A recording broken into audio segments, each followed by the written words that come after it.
Hello friends, இன்றைக்கி நம்ம பார்த்தீங்கன்னு வச்சுக்கோங்களேன், சற்று முன் வெளியான ஒரு அதிர்ச்சியான வீடியோவை தான் நீங்கள் பார்க்க போகிறீங்க. இன்ட்ரோவில் பார்த்துட்டீங்க, இருந்தாலும் டீட்டெயில்டாக இந்த வீடியோவில் அதை ஷேர் பண்ணுறேன். தற்போது எல்லா இடங்கள்லையுமே பார்த்தீங்கன்னு வச்சுக்கோங்களேன், மழை பெஞ்சிட்ருக்கு.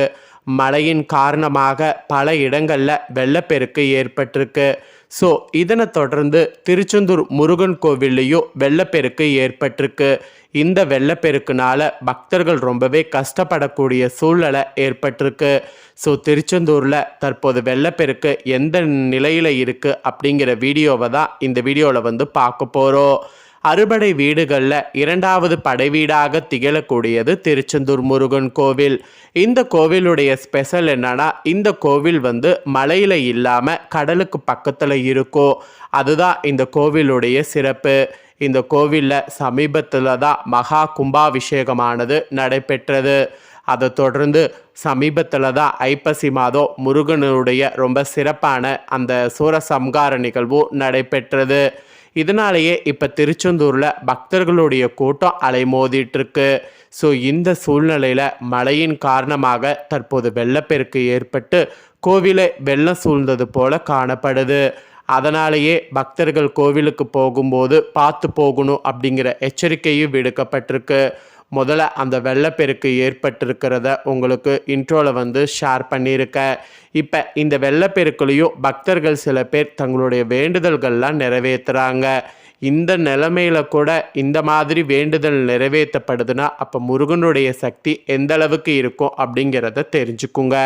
ஸோ முதல்ல நீங்கள் அந்த வீடியோவை பாருங்கள். பக்தர்கள் எப்படியெல்லாம் வேண்டுதல் மலையில் கூட நிறைவேற்றுறாங்கிறங்கிற அதை பாருங்கள்.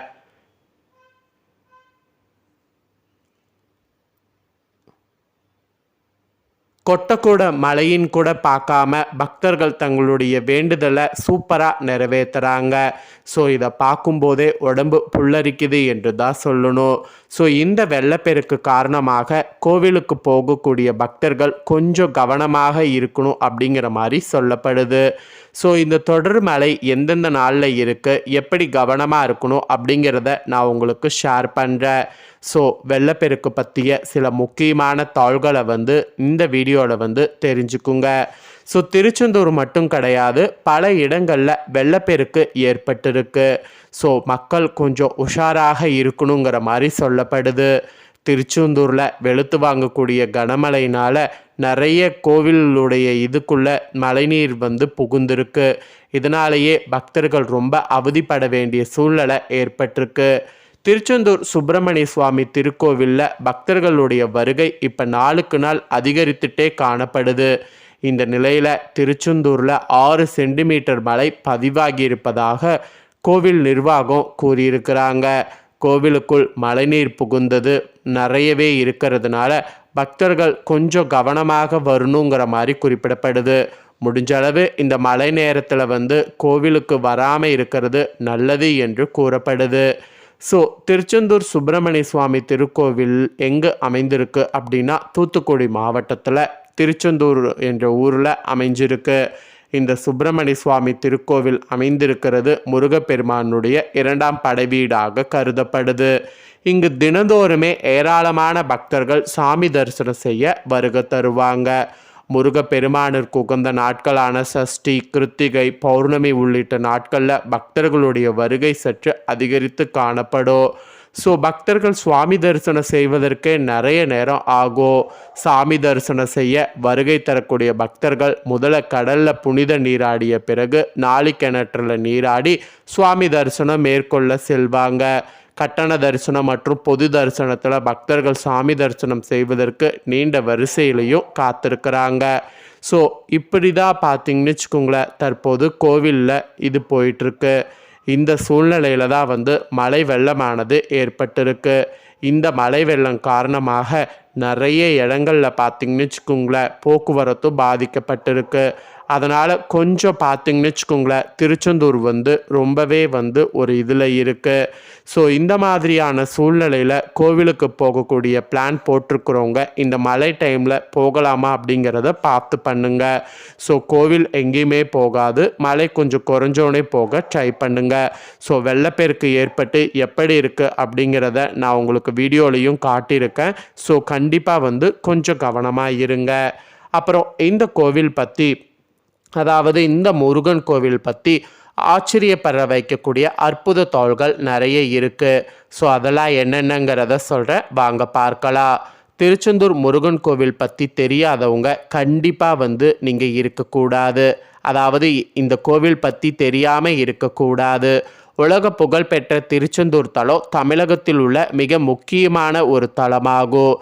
வருடத்தில் அனைத்து நாட்களுமே அதிகமான பக்தர்கள் வழிபட்டு செல்லக்கூடிய கோவில்களில் ஒன்றாக இந்த கோவில் திகழ்கிறது.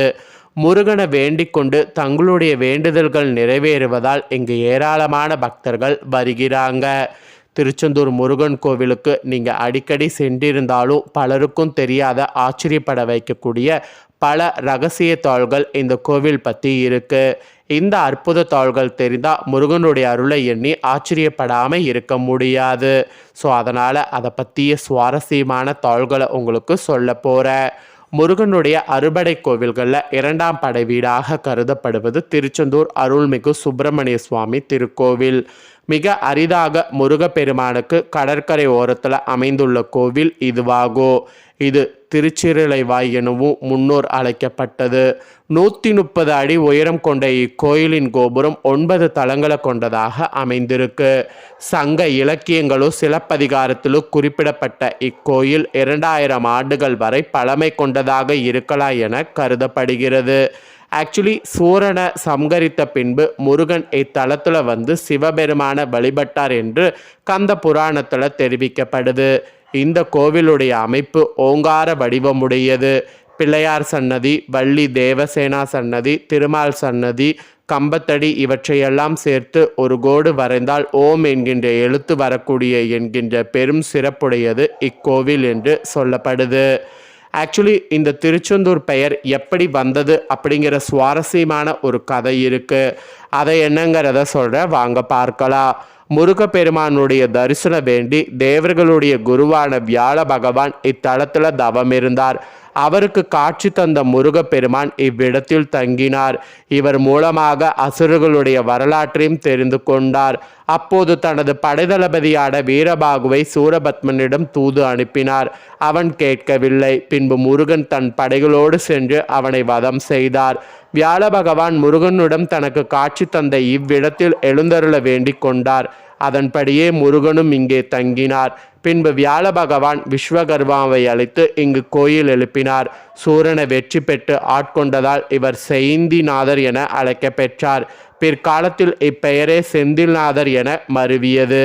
ஸோ இப்படி தான் பார்த்தீங்கன்னு வச்சுக்கோங்களேன், இந்த கோவிலில் இருக்கக்கூடிய முருகனுக்கு பெயர் வந்தது. அதுக்கப்புறம் திருஜெயந்திபுரம் ஜெயந்தி என்று அழைக்கப்பட்டிருந்த இந்த ஊர் பிற்காலத்தில் திருச்செந்தூர் என மருவியது. இப்படி தான் இந்த பெயர் வந்ததற்கு காரணமானது கூறப்படுது. ஆக்சுவலி கோயிலின் பிரதான சன்னிதானத்தில் சுப்பிரமணியர் பிரம்மச்சாரியாக நின்ற கோலத்தில் காட்சி தருவார். 4 புஜங்களுடன் நின்ற கோலத்தில் இடப்புறத்தில் உள்ள ஒரு கை இடுப்பிலும் மற்றொரு கை ஜபாபாலையோ, வலப்புறத்தில் உள்ள ஒரு கையில் வேலு, இன்னொரு கையில் புஷ்பமும் கொண்டு சுப்பிரமணியார் சிவபூஜை செய்யக்கூடிய கோலத்தில் இங்கு காட்சி தருவார். இந்த சன்னிதானத்துக்கு அடுத்து இடது புறத்தில் சின்ன வாசலை கொண்டு துவாரபாலகர் வீரமத்திர சன்னதி இருக்கிறது. இந்த சன்னதியில் சற்று குனிந்து பார்த்தால் 5 லிங்கங்களை, அதாவது பஞ்சலிங்கங்களை காணலாம். இங்கு வரக்கூடிய பக்தர்கள் தங்களுடைய பாவங்களை அளிக்கக்கூடிய சக்தி கொண்ட 5 லிங்கங்களை வணங்கி செல்ல வேண்டும். இந்த 5 லிங்கங்களும் ஆகாய, பூமி, தண்ணீர், காற்று, அக்னி ஆகிய 5 சக்திகளை குறிக்கிறது. ஸோ இப்படி பல சிறப்புகளை கொண்டிருக்கு.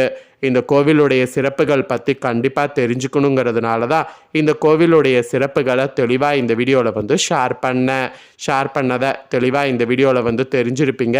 தெரிஞ்சதுக்கேற்ப நடந்து பயன்பெறுங்க.